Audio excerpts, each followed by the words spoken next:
extremamente analisada pelo Walter Benjamin, profundamente analisada por ele, é o cinema.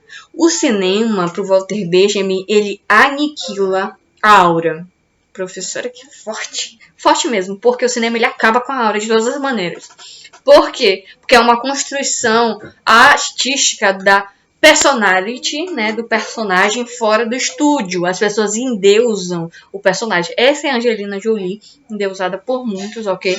E agora, ao invés do culto ser sagrado, nós fazemos o culto à estrela. E essa estrela, tipo a Angelina Jolie, é promovida pelo capital do cinema. Existem umas regras em Hollywood que faz que você valorize alguém ou desvalorize ou determinada pessoa. Imaginemos a Angelina Jolie, que é extremamente valorizada pelo capital cinematográfico hollywoodiano do mundo inteiro, é uma artista reconhecida, e que se alguém vê a Angelina Jolie por aí, desmaia, sente calafrio, sente, meu Deus do céu, Angelina Jolie. Por quê? Porque existe uma construção dessa personalidade, desse artista. O filme ela é uma forma que o homem ele apresenta os registros de atuação de um artista.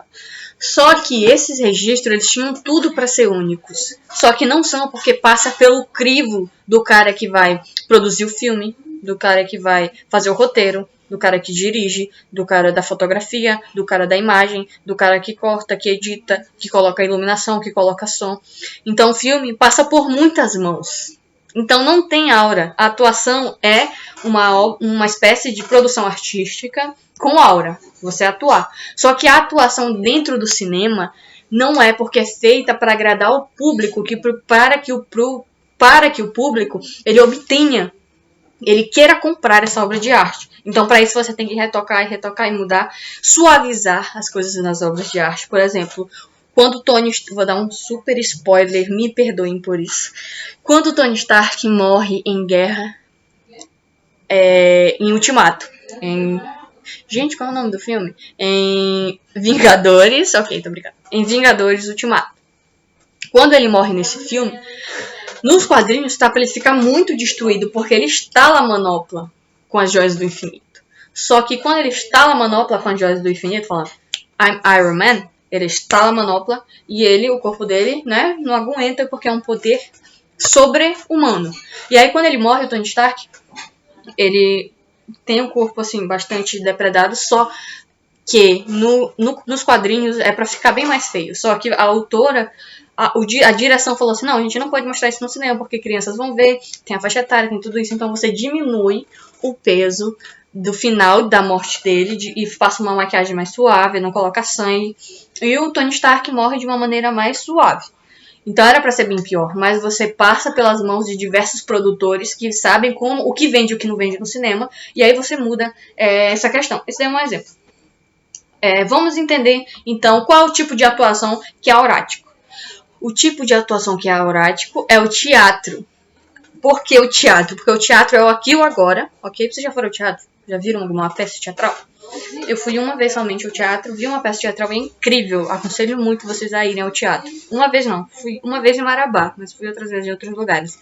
Então, assim, uma obra teatral é uma coisa incrível, porque o aqui e o agora, o que eles produzem de improviso lá no momento, a gente sabe quando a gente sabe a entrega do autor, não tem artimanhas, nem manipulação por trás da cena, não. A gente tá vendo aqui e o agora, ela é único e ela é aurático. Já o cinema, não. O cinema tem toda uma produção por trás, e é por isso que perde a aura pro Walter Benjamin, entendeu? E aí, ó, é um exemplo. Minha Mãe é uma Peça, que é um filme do Paulo Gustavo, se popularizou no Brasil todo por ser um filme. Inclusive, é o filme mais assistido de todos os tempos no cinema brasileiro. Então, com certeza absoluta, você conhece esse filme. Pode não gostar, pode achar ruim, mas você conhece. Imaginei bem. Minha Mãe é uma Peça era uma peça de teatro. Minha Mãe é uma Peça, né? Ator que o nome é Minha Mãe é uma Peça. Ou seja, o Paulo Gustavo ele apresentava nos palcos de teatro pelo Brasil, né? Ele, primeiro pela região do Rio de Janeiro e São Paulo. E foi muito aprovado pela crítica. E o Paulo Gustavo, lá em Minha Mãe é uma Peça, enquanto uma peça teatral, tinha aura. Só que o Paulo Gustavo resolveu fazer disso Minha Mãe é uma Peça filme. E quando se torna filme, o que acontece?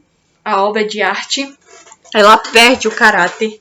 Ela perde completamente o caráter aurático para se tornar uma obra de arte com valor de exposição. Somente com o intuito de fazer as pessoas comprarem essa obra de arte e ter um valor de exposição para que se venda no mundo capitalista, para entrar numa lógica de venda.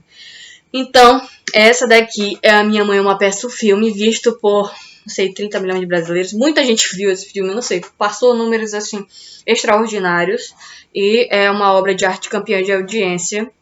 Só que ela não tem aura, ok? O filme não tem aura. Se você tivesse assistido no teatro, tinha aura. Mas como se tornou filme, não tem aura.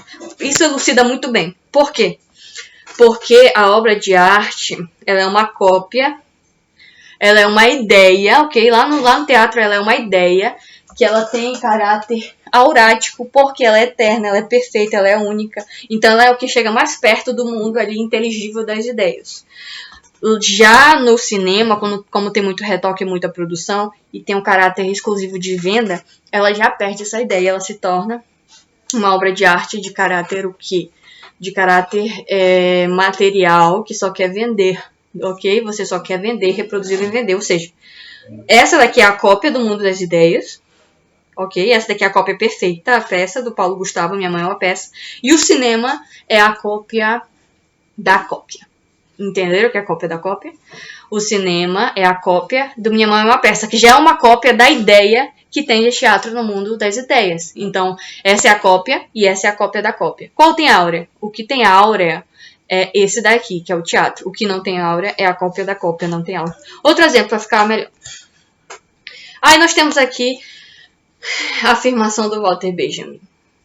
Em sua essência, a obra de arte sempre foi reproduzível. Que o que os homens faziam sempre podia ser imitado por outros nomes, ou seja, pode imitar. Os discípulos imitam os seus mestres para a difusão dessas obras de arte.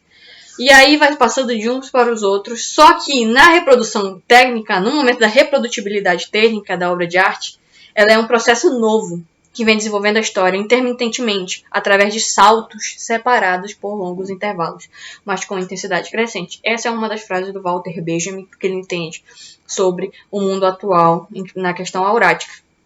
A conclusão dele de tudo é melhor. A conclusão do Walter Benjamin, ele conclui que a produção que permite que a arte desempenhe funções e se politize. Então, a conclusão do Walter Benjamin não é necessariamente ruim. A obra de arte perde a aura, mas isso não é algo ruim. Quando a obra de arte perde a aura, ela faz com que as pessoas tenham acesso à obra de arte. E se você tem acesso à obra de arte, você pode o que também, garotinho? Você pode produzir a obra de arte, você pode influenciar na construção dessa obra de arte. Então, imaginem a Mona Lisa. Olha, a Mona Lisa, eu posso recriar a Mona Lisa de uma maneira a criar novos tipos de arte em relação à Mona Lisa. Posso fazer um filme da Mona Lisa, posso fazer uma recriação da obra de arte da Mona Lisa, posso fazer uma música da Mona Lisa. Então, as pessoas elas têm acesso melhor a questões da obra de arte. Ela sai do mundo das ideias. Então, a principal característica aqui, a obra de arte perde a aura, sai do mundo das ideias e vem para o mundo material. Então, assim, quando ela perde a aura, ela perde completamente a ideia, e ela vem para o mundo material. E quando chega no mundo material, ela tem função o quê? Política. Ok? Quando ela chega no mundo material, ela tem função política. Essa é a grande característica da nossa aura. Quando ela chega no mundo material, ela tem função política, que são as relações materiais. E lembra que fala de relação material? Ah, eu lembro, professora. São os marxistas.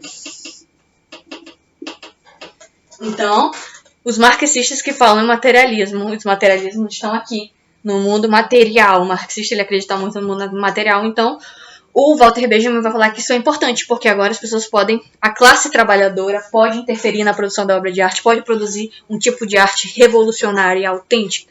Olha que interessante. Só que a reprodutibilidade técnica, que permite o acesso a essa arte, ela gera uma interferência maior da grande maioria. Isso que eu ia falar. A grande maioria das pessoas pode interferir agora na arte. A grande maioria das pessoas pode participar da obra de arte. É isso que o Walter Benjamin vai concluir de tudo isso. Bacana, né?